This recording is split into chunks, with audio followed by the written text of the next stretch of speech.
sekarang kita berkoalisi dengan PKB. Nunggu PDI dan yang lain-lainnya mudah-mudahan mau bareng dengan kita. Pak Presiden mohon maaf, kami sedang mendampingi petani-petani Karawang yang tanahnya diserobot oleh perusahaan. Pak Presiden nggak tahu, oh iya, itu Pak lagi demo di depan istana terus-menerus.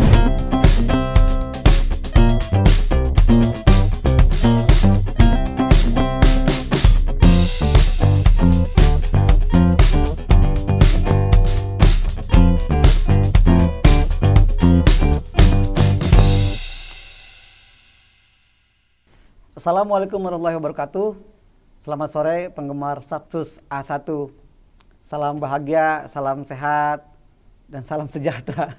Salam sejahtera. Ini sore ini saya alhamdulillah nih udah lama sebetulnya minta beliau untuk datang, tapi karena memang super sibuk, bukan dibuat-buat ya, super sibuknya memang sibuk. Kemarin aja dia dari Aceh nih. Beliau dari Aceh, ini abang saya, saudara saya, Bang Anin, Bang Dahnil Anzar, juru bicara Kemhan ya, Menteri Pertahanan. Juru bicara Pertahanan. Bang, Assalamualaikum. Selamat sore. Sore. Kang Oji, Kang Aji, luar biasa nih, Sultan. Sultan. Ini programnya namanya Stafsus A1.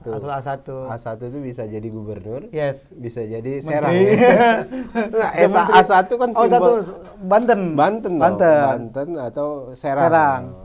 Iya. Berarti Stafsus gubernur. Itu tafsir saya. Tapi emang jadi biar katanya kan kalau A1 itu ya akurat kan informasinya. Jadi kayak Bang Anin ini, saya manggilnya Bang Anin nih. Beliau ini dekat kan dengan circle-nya, akarnya Kemhan. Jadi pasti informasi juga akurat. Saya di sini. Amin. Kemarin di Aceh juga saya lihat itu jamaahnya makin banyak nih ya. Di Universitas Muhammadiyah.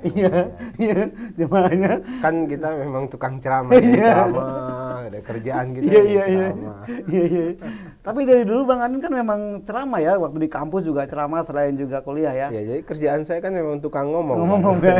Ngomong di kelas, ngomong di forum, ngomong di masjid, ngomong di mana-mana ngomong gitu. Makanya sekarang siap-siap untuk bisa ngomong di legislatif ya. Karena itu parlemen itu kita ngomong. Iya. Jadi kalau orang DPR RI ini kayak kata guru saya, sohib saya, debo saya juga. Kalau orang masuk DPR RI nggak pernah ngomong, sebetulnya sebaiknya jangan jadi anggota DPR RI. Karena kan dia bersuara untuk rakyat. Kerjanya ngomong. Memang. Makanya salah tuh kalau ada orang ngomong. Kok ngomong terus ya? Ngomong terus nih kerjaannya. Kalau parlemen itu biasanya ngomong. Dosen kerjaannya ngomong. Iya. Apalagi jubir emang kerjaannya. Iya, jubir. Ini Bang Anin ini mungkin puncaknya orang taunya udah jadi jubir ya. Tetapi sesungguhnya kalau ke belakang kita lihat beliau ini pernah jadi juga juru parkir. Iya kan? Kemudian juga kuliah juga luar biasa, jadi aktivis, membiayai dirinya sendiri.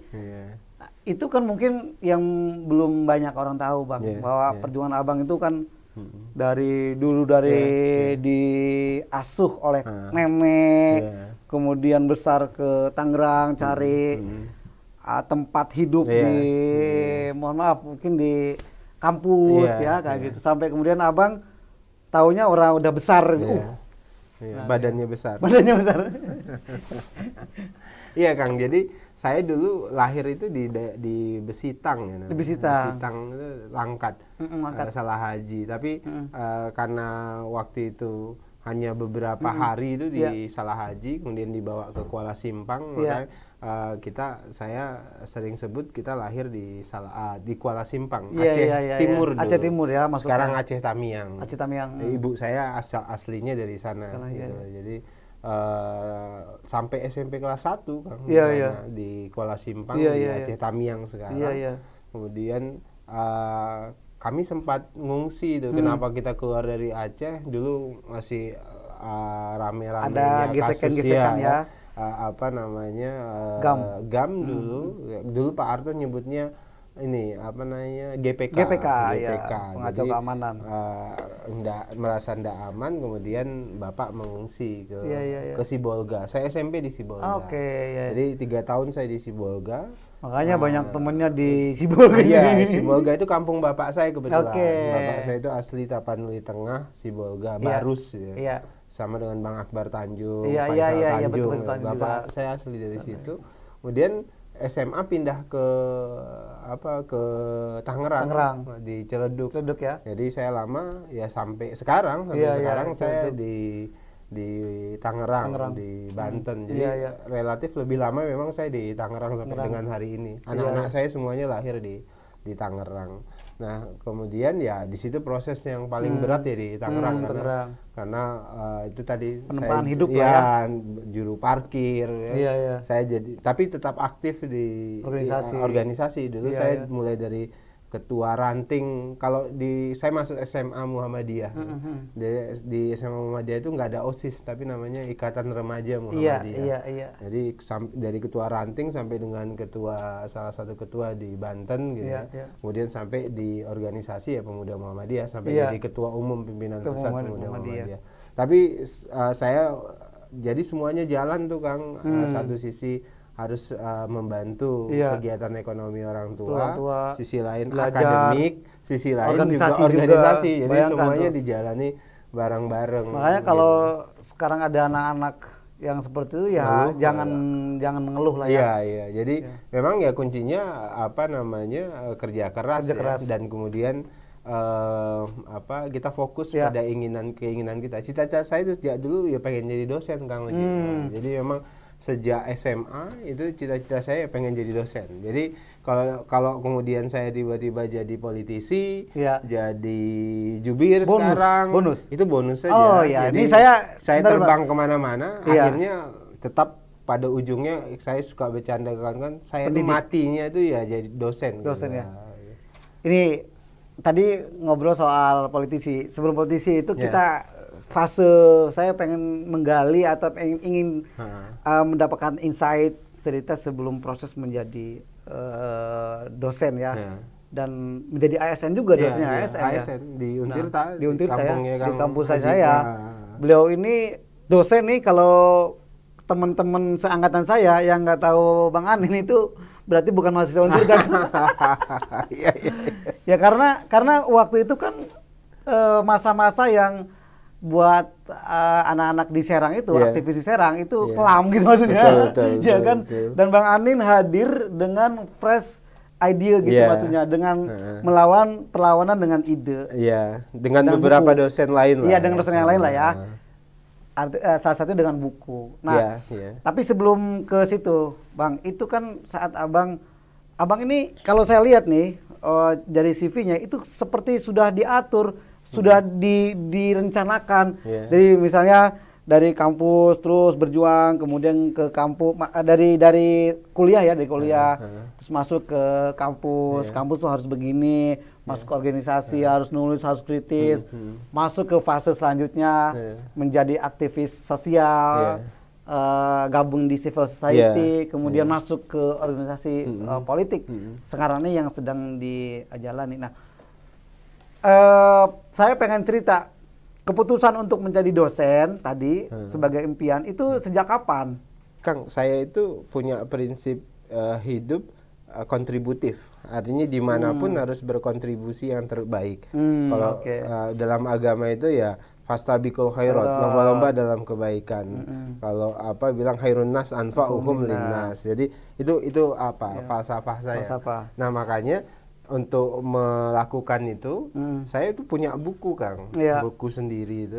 Saya kayak merancang proposal hidup saya gitu loh. Jadi sejak SMA itu begitu. Saya bikin proposal sendiri tuh. Saya pada saat ini harus ini kan. Kalau dulu tuh ya sekarang tuh anak-anak sekarang kan karena banyak sosial media, mereka justru kurang dengan tradisi tulis segala macam. Saya punya buku sendiri, saya di usia segini ini, dan itu yang tahu cuma saya. Karena saya nggak mau sharing rencana pribadi saya. Itu hanya saya tahu targetnya itu adalah saya yang tahu. Tidak semua yang kita inginkan perlu kita ceritakan ke banyak orang gitu. Nah, Itu saya bikin gitu. Memang sejak SMA itu keinginan saya itu jadi dosen. Iya. Maka saya sempat terhenti 1 tahun kuliah karena nggak bisa bayar kan segala macam. Nah itu sedih sekali. Maka saya selalu bilang hidup yang paling menderita itu sebenarnya adalah ketika kita tidak bisa memilih. Oke. Jadi hidup yang menderita adalah ketika kita tidak bisa memilih. Jadi bagi saya hidup miskin itu ya hidup ketika nggak bisa milih. Jadi semua yang disajikan ke kita itu terpaksa gitu. Jadi harus diambil. Harus diambil. Pilihan paksa. Jadi itu sesungguhnya hidup yang paling menderita. Jadi hidup yang paling menggembirakan itu adalah ketika kita bisa memilih mana yang kita sukai. Betul. Saya merasa ketika saya masuk SMA, saya nggak bisa memilih pada saat itu. Kalau saya harus masuk SMA Muhammadiyah pada saat itu. Terus terang di awal saya merasa ngapain sih saya masuk SMA ini, SMA-nya jelek pada saat itu, segala macam. Tapi ternyata Kang, tadi saya sebut hidup yang paling menderita itu adalah ketika tidak memilih. Tapi jangan salah, jangan salahnya itu apa? Allah itu punya rencana sendiri. Jadi saya udah bikin rencana, saya harus sekolah di sini, harus yang terbaik. Ya itu rencana saya. Tapi di sisi lain kadang-kadang rencana itu tidak bisa terwujud. Allah punya rencananya sendiri. Nah saya menganggap saya waktu itu masuk SMA Muhammadiyah terpaksa karena nggak ada duit di situ yang paling murah. Bahkan ternyata di 3 tahun saya di sekolah di SMA Muhammadiyah Ciledug itu Kang, saya gratis loh, dapat beasiswa. Di situ juga saya dipupuk organisasi, saya dapat banyak kesempatan di situ, dan ternyata dari situ juga semuanya berawal. Cita-cita saya dari dosen bisa muncul dari situ. Nah, ternyata sesuatu yang tadi yang tidak saya rencanakan, tidak saya suka, bahkan saya benci, ternyata itu jalan terbaik yang diberikan Allah. Jadi saya mau bilang gini, jadi sesuatu yang ketika kita tidak bisa memilih, jangan putus asa juga, jangan marah juga, jalani. Jangan-jangan itu adalah rencana Allah. Gitu. Kan kita orang beragama, saya Muslim, Kang Aji juga Islam. Ada tangan Allah dalam tanda kutip, ada rencana Allah. Jadi rencana yang saya bikin di buku itu, kalau kemudian tidak terlaksana, walaupun saya sudah punya effort, upaya yang sangat keras, ketika itu gagal, saya tidak pernah marah. Betul. Yang penting effort saya udah maksimal tuh. Kenapa? Karena ada rencana Allah lagi. Sama kayak kemarin kita mati-matian kami pastikan Pak Prabowo supaya jadi presiden. Ternyata nggak jadi kan? Marah nggak ya? Sudah, itu takdirnya. Yang penting sudah berjuang. Kuncinya sampai itu. titik penghabisan. Betul. Titik terakhir lah ya. Terakhir sudah baru maksimal, ya sudah nggak bisa upaya apa-apa. Tuhan lagi. Yang menentukan. Ya sudah, itu jalan Allah. Nah, kita harus segera move on. Kadang-kadang kan anak-anak sekarang itu begitu. Ini juga pembelajaran kita buat anak muda. Yang paling penting itu bukan hasilnya sebenarnya. Karena yang paling penting adalah ikuti semua rencana kita secara maksimal. Ketika sudah pada titik akhir sudah maksimal rencana, ternyata tujuan kita tidak tercapai, ya sudah. Mungkin Allah punya rencana lain yang lebih baik. Dan Bang Anin itu menjadi dosen, bukan hanya sekedar dosen loh. Betul. Bang Anin juga sebagai penulis buku, pengabdi kebijakan publik, dan jadi media darling. Karena ini tadi saya sebut waktu itu Bang Anin itu memecah perlawanan dengan ide yang baru di Banten. Waktu itu sangat kental dengan dominasi dinastinya Bu Atut yang saya sebut aja gitu kan.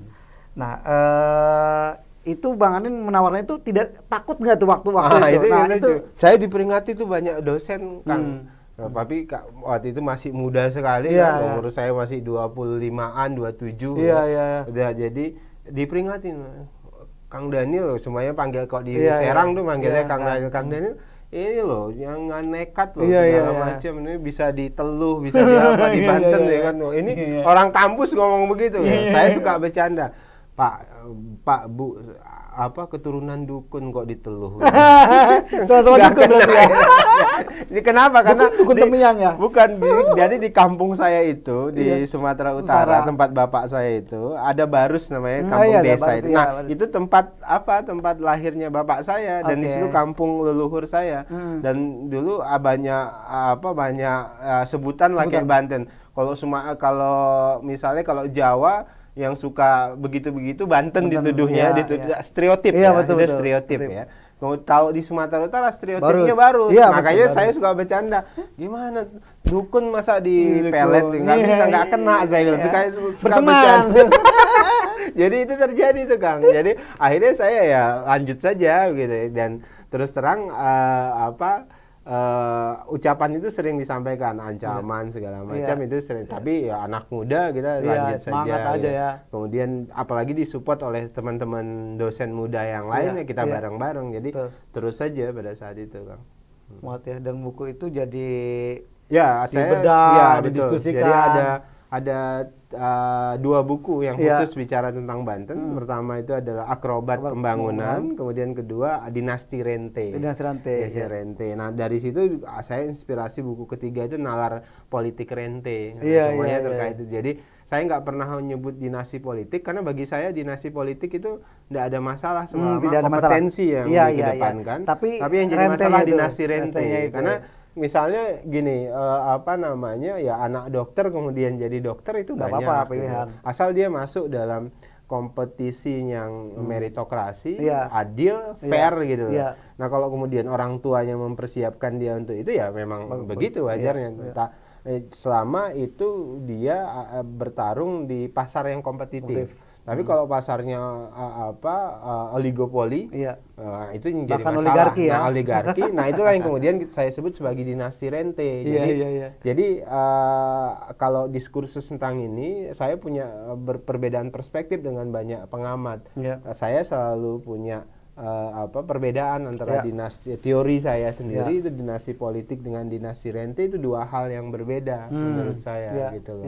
Jadi misalnya Pak Prabowo itu keturunan pejabat publik rata-rata, kan itu di kader, berarti kan orang tuanya sukses mengkader misalnya. Artinya menyiapkan keluarganya untuk masuk pada fase itu dan itu prosesnya panjang begitu ya. Bukan yang kemudian tiba-tiba kalau bahasa kita ujuk-ujuk begitu. Ngomong nggak bisa misalnya kalau di politik, kemudian dia tidak punya track record di gerakan sosial. Nah, itu yang saya biasanya cuma ahaihi sebagai anak mami segala macam, kemudian tiba-tiba jadi muncul wali kota, jadi bupati atau jadi anggota DPR, pasti DPR ngomong pun nggak pernah. Nah, itu yang jadi yang saya sebut sebagai dinasti politik. Ini jadi warning buat kita semua ya. Mungkin juga dari saya juga kan ya namanya manusia ya. Tadi kan pasti berharap anaknya juga kita bisa punya keturunan kan. Tapi saya sepakat Bang. Tapi memang sayangnya kan gini, politik di Indonesia memang harus ini jadi koreksi saya sebagai politisi juga. Kita belum masuk kepada competitive market. Maksudnya yang kompetitif, yang pasarnya pasar politiknya kompetitif, masih oligopoli gitu. Saya menyebutnya politik heavy Bang. Jadi keputusan, mohon maaf misalnya kebijakan bisnis juga politik heavy, kebijakan tadi. Jadi semua tuh kalau bermula dengan approach politik itu akan mudah. Tetapi kalau misalnya lepas dari itu, kita betul tidak bisa, tidak ada akses. Nah, itu juga memang PR ya mungkin. Dan mengedukasi publik, mengedukasi masyarakat itu jadi PR berat loh, seperti Kang Oji intelektual, punya media itu jadi luar biasa. Makanya saya apresiasi podcast gini untuk mengedukasi publik gitu. Kan yang kesulitan orang-orang seperti saya, Kang Oji bertarung misalnya di ranah elektoral kan cuma satu kadang-kadang duit. Ketika kita berhadapan dengan duit ya sudah kita pasti kalah. Makanya banyak intelektual, anak-anak yang sudah berjuang di ruang publik misalnya kayak saya sudah banyak berjuang di ruang publik, track recordnya tinggal di Google banyak begitu loh, betul. Jejaknya Kang Oji kenal, semuanya orang kenal. Itu kan kemudian ketika masuk fase elektoral nggak punya duit, udah lewat gitu loh. Kenapa? Karena votersnya, pemilihnya pemilih yang punya duit, yang ngasih duit. Nah, itu tugas kita mengedukasi gitu loh. Kata orang, teman-teman saya itu selain gagasan juga harus punya isi tas kan. Betul gitu. Jadi diskursus itu jadi nggak menarik. Ya. Jadi makanya kan banyak mengkritik DPR kok yang ngomong itu saja gitu loh. Kan itu produk dari proses elektoral kita gitu. Betul. Nih Bang, sebelum ngomongin soal politik yang berat-berat tadi ya, saya justru ingin menggali sisi Bang Anin dari cara membagi waktu. Tentu semua orang, oh gampang, itu kan kalau misalnya sudah di posisi ini kan mudah. Bayangkan Bang Daniel, Bang Anin menjadi dosen, juga aktif juga di PP Muhammadiyah. Artinya tidak lepas tuh, terus bahkan menjadi puncak pimpinannya. Nah itu bagaimana mengorganize kan itu bukan hanya energi ide menurut saya. Betul. Jadi Kang, kenapa saya sejak awal SMA dulu di catatan saya itu saya pengen jadi dosen. Kenapa? Karena bagi saya dosen tuh punya leisure time. Leisure time waktu yang agak longgar, agak bebas. Ya kan, makanya ketika dulu rektor saya itu Pak Prof Soleh. Ketika ada kebijakan wajib absen segala macam, ukuran kinerja itu hadir segala macam, berontak. Jadi saya agak terganggu. Kenapa? Karena ukuran kerja dosen ya dia fungsional. Fungsional itu artinya ya tugas-tugas utama dia sudah dilaksanakan, bukan masalah hadir, bukan absensi gitu. Itu yang kemudian sempat kita protes anak-anak muda yang dosen muda lah ya. Ya, saya mau jadi ASN, tapi ASN dosen karena punya leisure time tadi. Betul. Nah, karena punya leisure time itulah ngajar, fungsional penelitian, nulis sudah selesai. Saya gunakan pengabdian terhadap masyarakat. Nah, tri kompetensi Tridharma perguruan tinggi.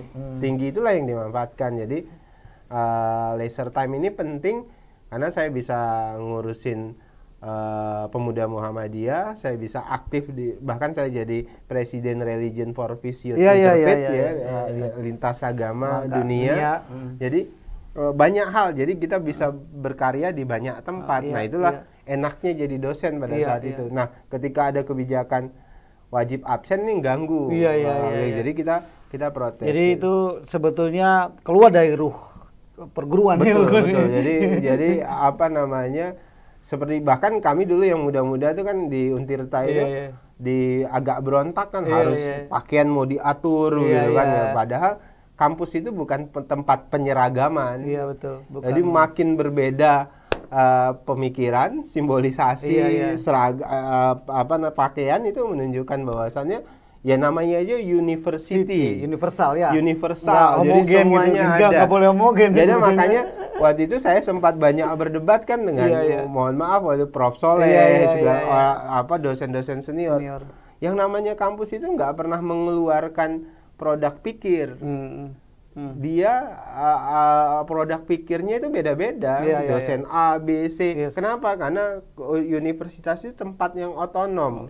Orang-orang otonom yang di situ. Jadi kalau misalnya Dhanil Anjar ngomong kritik pemerintah waktu itu, ya itu tidak merepresentasikan kampus. Tapi ya Dhanil adalah dosen Untirta, akademisi Untirta. Kemudian nanti ada akademisi lain yang nggak sepakat dengan Dhanil, memang harus begitu gitu. Jadi bahkan pun dalam satu kampus itu jadi kampus itu bukan tempat penyeragaman. Nggak ada tuh Untirta mengomentari si A si B, nggak ada. Untirta itu tempat administratif, administrasi saja. Selebihnya adalah orang-orang yang otonom, yang bisa. Kampus itu harus diposisikan begitu. Makanya saya sampai sekarang misalnya kalau ada kebijakan pendidikan yang ingin melakukan homogenitas kampus itu saya agak terganggu karena ya kampus itu harus hidup sebagai tempat yang memproduksi orang-orang otonom. Betul. Nah, makanya itulah kenapa pilihan saya jadi dosen, karena saya anggap otonom dan saya bisa bebas berkarya di tempat lain. Nah, waktu itu enaknya saya berkarya di tempat lain, ya itu tadi Prof. Soleh misalnya pada saat itu, walaupun dia berbeda dengan saya, misal beliau berbeda, tapi ya begitu, kasih Kang Daniel boleh di sana. Mungkin dia mikirin nih, kok Kang Daniel banyak di kampus, pusing juga, mending di luar aja. Nanti tanya dengan Prof. Soleh. Tapi minum dulu Bang. Ini enggak pakai gula nih. Iya, makasih. Jadi saya curiga Prof. Soleh itu suruh saya banyak di luar supaya dia nggak pusing di kampus. Prof Soleh sekarang alhamdulillah dia aktif di beliau pasca sarjana direktur pasca sarjana. Beliau itu jadi sparring partner gitu. Jadi asik gitu. Juga butuh juga begitu Bang ya. Oh iya. Karena kan biar kita juga semakin orgas gitu loh maksudnya. Tapi beliau fair kok. Jadi fair walaupun berbeda ya. Kadang-kadang ya nyolong-nyolong, karena Nil jangan keras-keras dong, makin keras nih saya. Jadi tapi asik, saya selama di Untirta tidak ada satupun upaya untuk membungkam saya, untuk minta diam. Malah justru ya paling sambil bercanda begitu, Kang, saya habis ketemu ibu ini loh, jangan ini loh, kata. Lanjut Pak, saya paling gitu. Jadi artinya kita saling menghargai, kita paham betul kita sivitas akademika, kita otonom ya kita. Jadi saya pikir ada teman saya Gandung dan lain-lain, saya pikir semuanya merasa tidak pernah diintervensi sama sekali. Selesai di kampus, kemudian eksis juga di PP. Nah kayaknya Bang Daniel itu semakin moncer dan orang kemudian Pak Prabowo ngerilik ketika Bang Anin kan masuk di PP Muhammadiyah yang mohon maaf ya, mungkin itu kan masa gitu kan. Dan Bang Anin kan jadi kokam, dikawal kemana-mana. Jadi kan saya yakin itu value sebetulnya. Ya kan, jadi kan sebenarnya kan sebelum saya masuk kampus, saya kan di kokam juga sebetulnya. Di Pemuda Muhammadiyah. Memang saya kan di kader sejak awal di Ikatan Pelajar Muhammadiyah, kemudian masuk Pemuda Muhammadiyah, dan sebelum jadi dosen di Untirta, saya dosen di ini dulu kan, di Universitas Muhammadiyah Tangerang. UMT. Dulu Sekolah Tinggi Ilmu Ekonomi. Saya dosen lulus S1, saya langsung dosen di situ. Jadi saya di situ berapa tahun, baru kemudian di 2006 2007 itu masuk ke Untirta ASN. Nah, jadi sebenarnya saya lebih lama di Muhammadiyah gitu. Jadi sudah berkarir di situ, sudah sejak awal ya aktif di situ. Kemudian puncaknya ya saya terpilih sebagai ketua umum di tahun 2014. 14 itu terpilih sampai 2018 ya. Kemudian ya saya berkarya di situ. Tadi saya kunci, saya bilang dimanapun saya berada, saya mau lakukan yang kontributif dan mau lakukan yang terbaik. Harus membesarin organisasi, dalam hal ini harus punya punya gerakan. Nah makanya apa yang saya lakukan di Banten melalui Untirta sebagai akademisi, ya kemudian saya duplikasi, saya manfaatkan suara saya lebih besar jadinya di Pemuda Muhammadiyah ya. Jadi akhirnya ya saya jadi watchdog di Banten, kemudian ketika jadi ketua umum Pemuda Muhammadiyah ya lebih besar lagi, jadi watchdognya di nasional. Nah itu dimanfaatkan sedemikian rupa, melakukan pendampingan terhadap orang-orang yang terpinggirkan, kemudian tentu menyuarakan suara-suara dakwah Islam dan macam-macam, itu saya lakukan. Bang Daniel itu menurut saya ini Bang pinter mengambil clue. Jadi ngambil momentum. Misalnya ya contoh kecil, misalnya soal advokasi petani yang di Jawa itu ya. Itu kan menurut saya petani kendeng. Kemudian ada petani kerawang. Yang paling ekstrem yang kendeng itu ya. Itu menurut saya Bang Anin tuh pandai mengambil, nggak tahu apakah itu natural, apakah memang gimmick ya, kita juga nggak tahu ya. Tapi kan itu faktanya exposure media itu kan menciptakan nama sosok Daniel Anjar loh. Karena nggak banyak anak muda pada saat itu mau mengurusin yang begitu kan. Jadi misalnya kan sejak awal saya banyak didampingi, dilatih oleh Pak Busro Mukodas. Terus terang beliau guru saya dalam hal-hal yang advokasi dan macam-macam. Jadi Dulu awalnya itu kasus Siono dulu. Jadi kita tangani kasus Siono yang dituduh teroris yang meninggal di Klaten itu, ya kemudian saya dampingi sampai selesai. Waktu itu diminta oleh Pak Busro, walaupun belum ada penyelesaian ya terkait dengan itu. Petani kendeng dan seterusnya, banyak lagi sebenarnya. Dan kebetulan ya memang saya suka berkolaborasi waktu itu dengan teman-teman Aris, YLBH, Kontra semuanya. Jadi nggak mungkin kerja sendiri kan. Dan teman-teman civil society ini LSM mereka kan punya keterbatasan. Mereka punya punya lembaga, punya suara, tapi tidak punya backup massal. Nah, kalau saya punya semuanya begitu. Logistik ada kan? Ya, semuanya punya. Jadi kemudian akhirnya petani semuanya itu lebih sering datang ke kita. Datang ke kita. Kenapa? Kita misalnya ya dalam kasus petani Kerawang dan petani kendeng, ya ketika mereka minta didampingi, akhirnya ya kita dampingi, bahkan kita tampung tempat tinggal mereka selama protes. Misalnya petani Karawang, Kang, itu kan sampai akhirnya kemudian saya dipanggil oleh Pak Presiden, Pak Jokowi pada saat itu. Jadi Pak Jokowi 2017 ya? Iya, Pak Jokowi hadir, kemudian ketemu saya, ngobrol, beliau, Mas Daniel itu pemuda Muhammadiyah bisa loh kalau mau ngurusin tanah segala macam yang banyak tanah nganggur.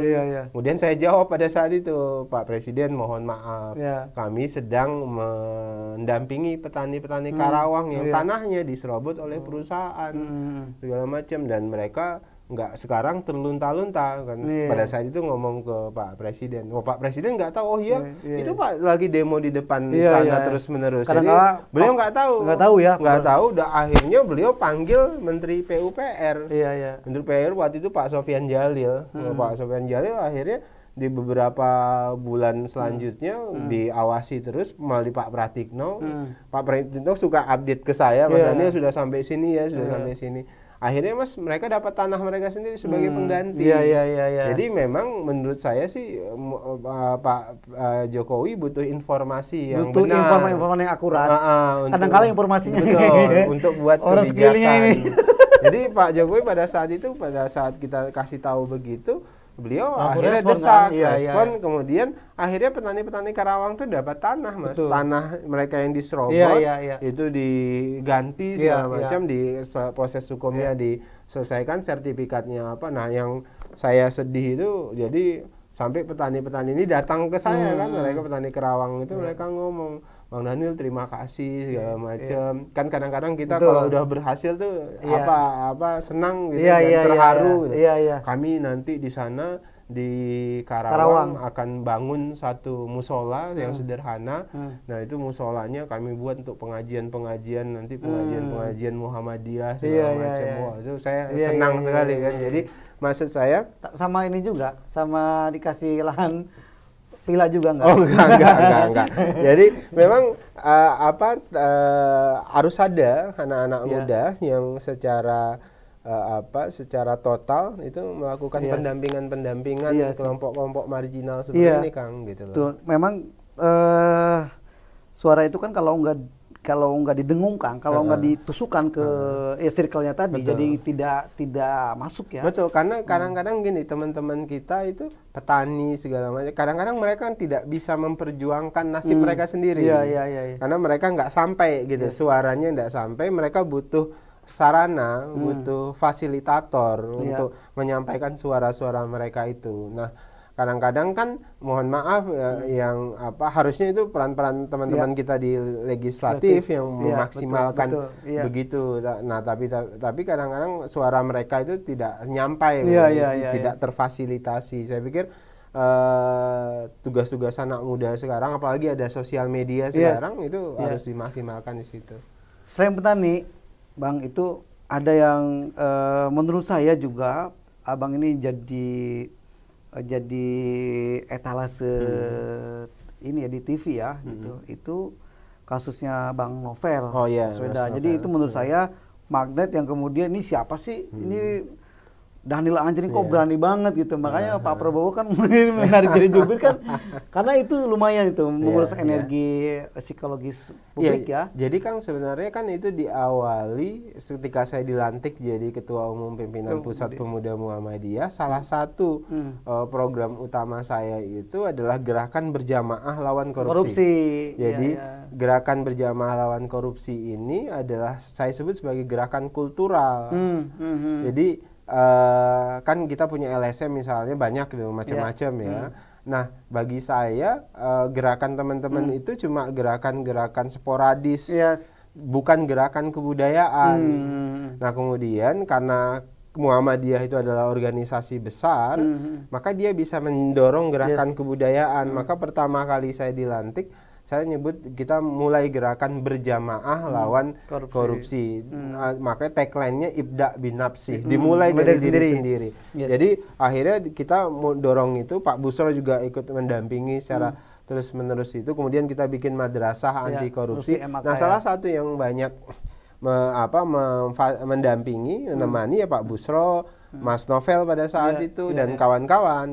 Makanya kemudian saya banyak berteman dan bersahabat dengan Mas Novel sejak 2014 itu gitu. Jadi sebelum kasus penyerangan terhadap Novel, kami sudah lama bersahabat ya melalui madrasah anti korupsi segala macam. Nah, gerakan itu masif kan saya bikin di banyak daerah melalui madrasah anti korupsi.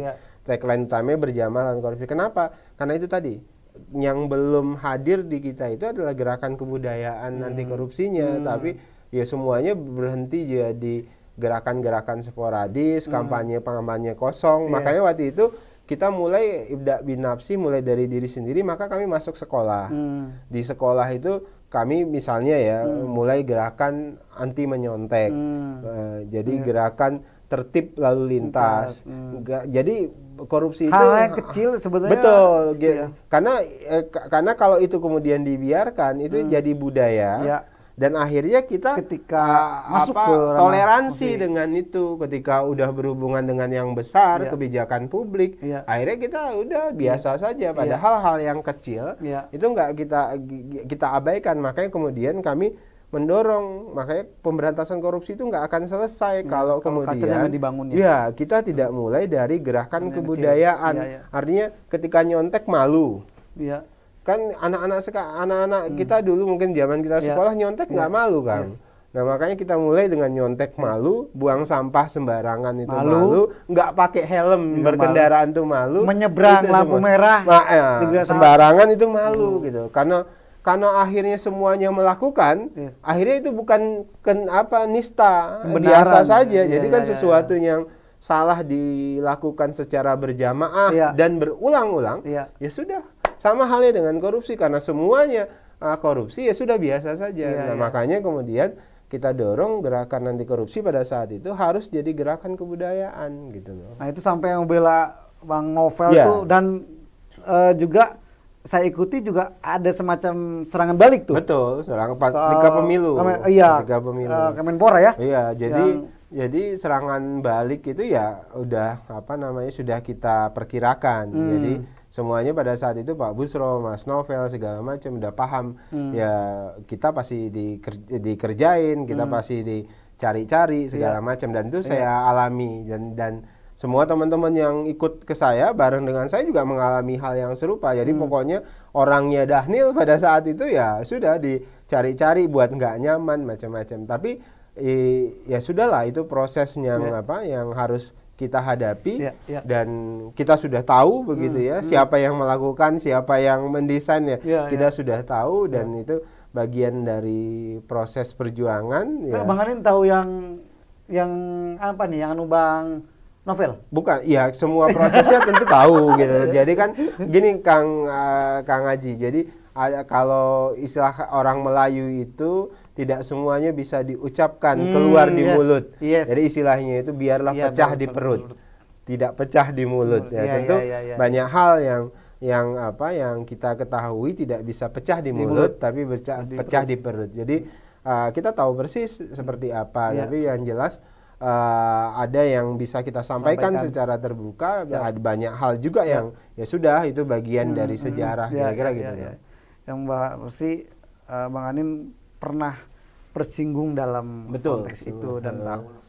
Ya jadi akhirnya karena kita tahu peta jalannya, kita tahu harus jalan kemana, gitu. Jadi nggak nabrak semuanya, gitu loh. Saat ketika di politik jadi bermanfaat, Kang. Jadi luar biasa bermanfaat. Kan banyak juga orang menyayangkan ke Bang Daniel ngapain sih masuk politik, sayang gitu. Sebagai akademisi, watchdog segala macam ya. Dan lagi hot gitu. Betul, Bang Daniel lagi di puncaknya gitu, sebagai tokoh oposisi segala macam. Saya bilang kalau mau melakukan sesuatu perubahan ya rasain saja langsung. Perjuangan sesungguhnya itu di dalam itu gitu. Karena saya merasa ketika jadi watchdog itu ya tidak banyak yang bisa dilakukan secara langsung pertarungan.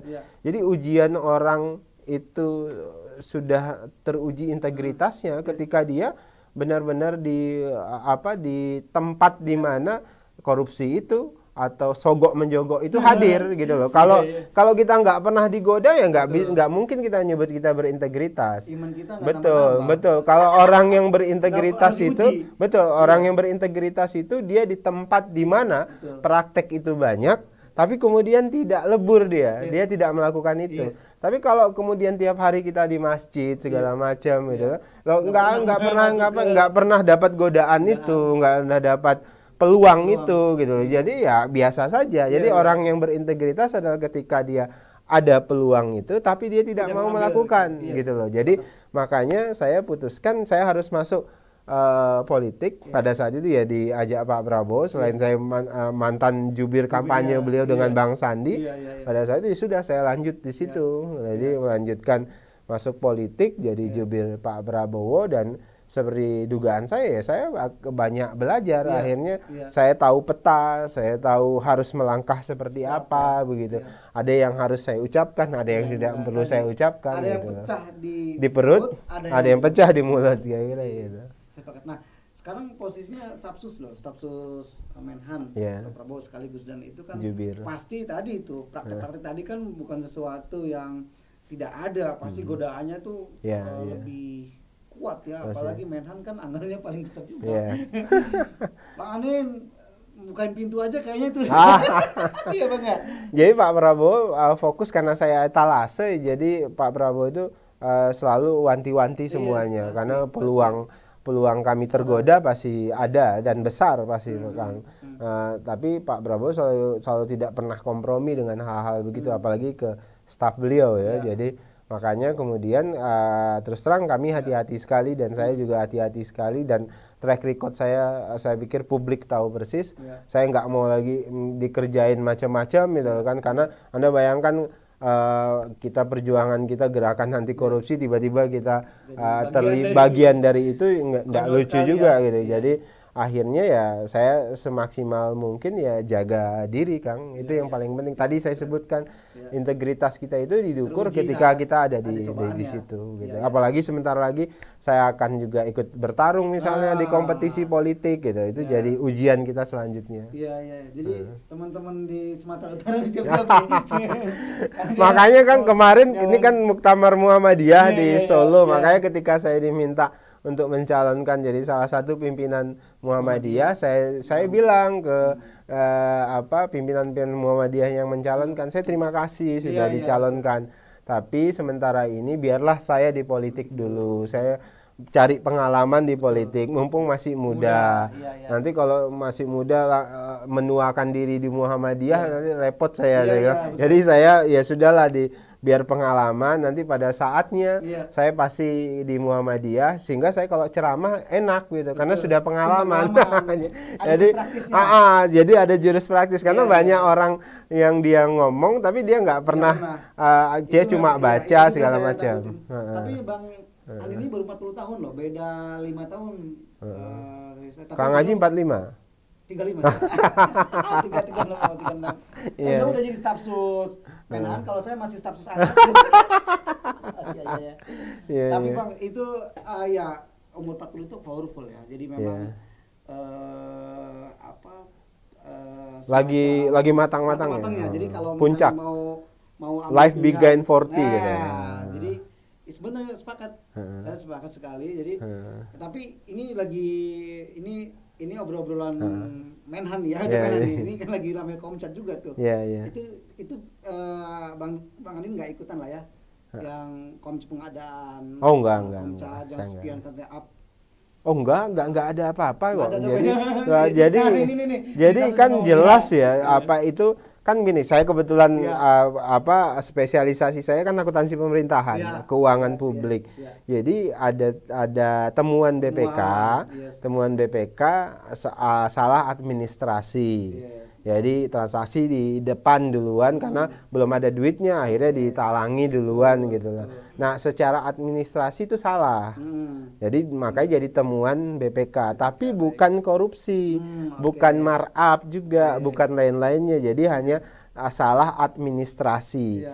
Nah, biasanya kalau audit itu biasanya kan ketika ada temuan itu si auditi yang diaudit itu harus mengklarifikasi. Setelah diklarifikasi harus dibenarkan, artinya dikoreksi. Nah, itu sudah dilakukan oleh Kemhan semuanya.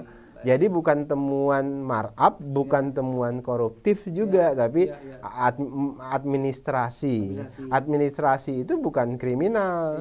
Administrasi itu jadi kesalahan administrasi. Setelah diperbaiki ya sudah, itu tidak jadi temuan lagi. Jadi BPK kan sudah jelas kan jawabannya, hanya administrasi segala macam. Nah, tapi kan sayangnya teman-teman media, teman-temannya Kang Aji kadang-kadang apalagi yang sudah pretensi tidak suka dengan Pak Prabowo, kan media itu aja biasanya kalau nyerang Pak Prabowo. Cuma 12 juta yang real ini menjadi makam 20 juta. Saya bilang juga ini yang korupsinya apa kok? Enggak ada. Bukan itu. Jadi salahan administrasi dan itu sudah sudah dijelaskan ke BPK dan BPK sudah nyatakan tidak ada masalah. Nah, kita ngomong sama Prabowo, Bang. Ini kan mau kontestasi kan. Bang Anin siap maju caleg di Sumut 1. Nomornya udah belum ya? Belum. Tapi udah psikotes ya? Psikotes. Segeralah nanti kan masih jauh. Beberapa partai politik sekarang udah psikotes. Oh, sudah ya? Menurut saya itu bagus juga ya.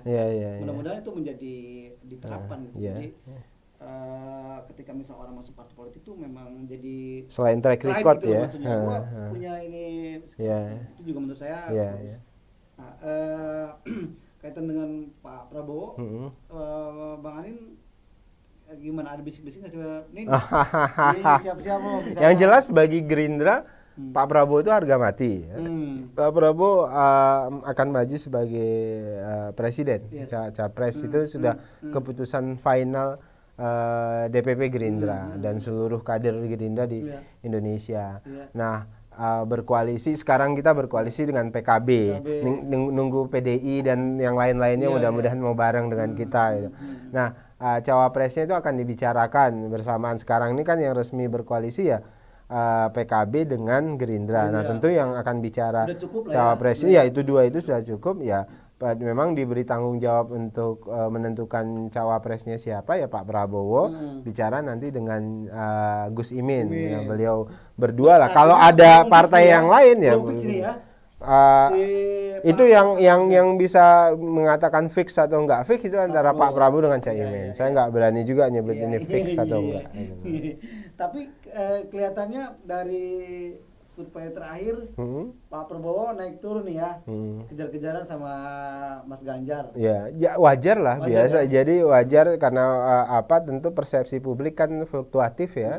Dan terus terang Kang Haji, kita menghormati semua survei-survei itu karena membantu kita, membantu untuk mengevaluasi langkah politik apa yang harus dilakukan gitu. Jadi itu kalau Pak Prabowo baca-baca survei ya biasa saja. Jadi ketika tinggi tidak besar kepala, ketika jatuh tidak memaki juga gitu lah. Tidak nyalahin, kan ada orang wah ini bayaran segala macam, kalau dia rendah bayaran, ketika dia tinggi oh iya ini objektif. Pak Prabowo tidak dalam posisi seperti itu. Semua lembaga survei selama memenuhi kaidah ilmiah kita hormati dan itu menjadi alat ukur, alat evaluasi buat kita. Pak Prabowo tuh orang logis juga ya. Oh iya, Pak Prabowo pembaca buku, Kang. Artinya ketika misalnya dia pasti mengikuti soal betul. Itu. Jadi ya itu karya ilmiah ya, selama metodologi dan benar ya nggak ada masalah gitu, mau turun mau naik ya itu jadi evaluasi buat kita. Iya. Sekarang siap nih pertanyaan terakhir. Ini udah 1 jam lebih. Oh iya? Masa sih? Padahal baru sedikit loh temanya kan? Udah 50 menit. Oh iya. Terakhir ini Bang, itu kira-kira Pak Prabowo kelemahannya di mana? Wah, kelemahan Pak Prabowo itu tidak suka pencitraan, Kang. Nggak bisa pencitraan. Jadi Kang Aji coba lihat di sosial media, semua di TV, itu video-video yang nyebar itu otentik, Kang. Memang tidak ada skenario Pak Prabowo harus begini, Pak Prabowo harus melakukan ini. Pak Prabowo itu beliau sendiri yang tahu apa yang akan beliau lakukan. Beliau sendiri yang tahu apa yang beliau akan melangkah kemana segala macam. Jadi kita tidak pernah menskenariokan Pak Prabowo harus begini, harus tampil begini ya enggak. Jadi nyaris saya pikir kalau ada Kang Haji pasti orang media pasti paham betul. Coba lihat selama Pak Prabowo jadi Menteri Pertahanan, ada nggak Pak Prabowo bicara tentang politik secara spesifik?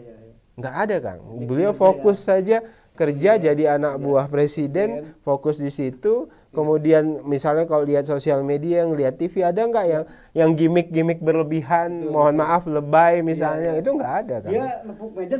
Iya, nempuk meja. Pak Prabowo kalau harus marah ya ekspresinya marah, kalau harus ketawa. Jadi nggak ada yang orang yang tidak bisa menyembunyikan. Betul. Jadi saya nyebutnya Pak Prabowo itu otentik.